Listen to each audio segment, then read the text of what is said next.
গন্ডগোল করে ফেলাইছে, ভ্যান একেবারে পুকুর নামে। আসসালামু আলাইকুম। এখান থেকেই শুরু সিদ্ধ ধান বস্তা প্যাকেটিং। আলহামদুলিল্লাহ বস্তা প্যাকেটিং শেষ। সিদ্ধ করলাম 4 বস্তা, সিদ্ধর পর হয়েছে 7 বস্তা। দেখি শুকানোর পর কয় বস্তা হয়। ধান নিয়ে আসলাম খলানে ভ্যানে করে 4টা নেট দেব। 4টে বস্তা খলানে রাখি আসলাম, আর 3টে নিতে যাচ্ছি। আবার এই যে 3টে বস্তা নিয়ে খলানে যাচ্ছি, নিয়ে আসলাম খলানে। ধান নাড়ি দেওয়া শেষ করলাম, ভ্যানের কাজ শেষ, ভ্যান দিতে যাচ্ছি। গন্ডগোল করে ফেলাইছে, ভ্যান একেবারে পুকুর নামে দিয়ে ধরছে। এবার ফেল করছে, এই কারণে আর গাড়ি দেওয়া হলো না। পিছনে এখন ঠেলো তুমি। আমরা কাজ এভাবে হাসি খুশি ভাবেই করি সব সময়। আজকে আমার সাথে শুধু মুশফিক আছে, আর কেউ নাই।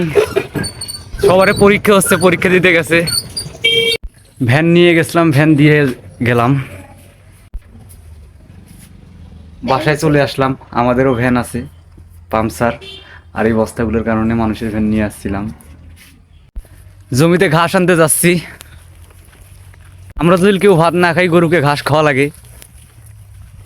ঘাস বাড়ির কাছাকাছি চলে আসছি, ঘাস বাড়িতে আসলাম। বিসমিল্লাহির রহমানির রহিম। আলহামদুলিল্লাহ ঘাস কাটা শেষ করলাম।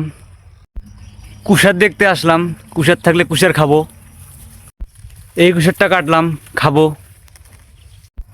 খালি পেটে কুশার খাচ্ছি। এখনো খাওয়া দাওয়া করা হয় নাই। বিসমিল্লাহ।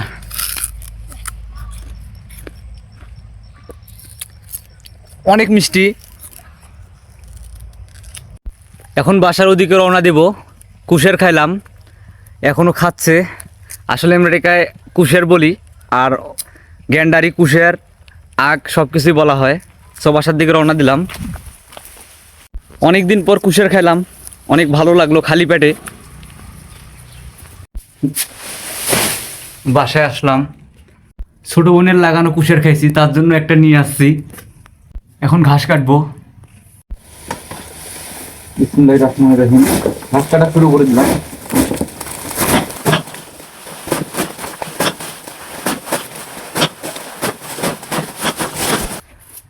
ঘাস কাটা শেষ করে দিলাম।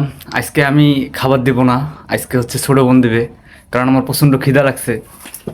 ফ্রেশ হয়ে আসলাম, দেখি ছোটো বোন খাবার রেডি করে রাখছে। আম্মু বাসায় নাই, ধানের কাছে গেছে। আজকে বাসায় রান্না হয়েছে মিষ্টি কুমড়ার হচ্ছে মুরগির মাংস। সো আমার একটা ফেভারিট খাবার।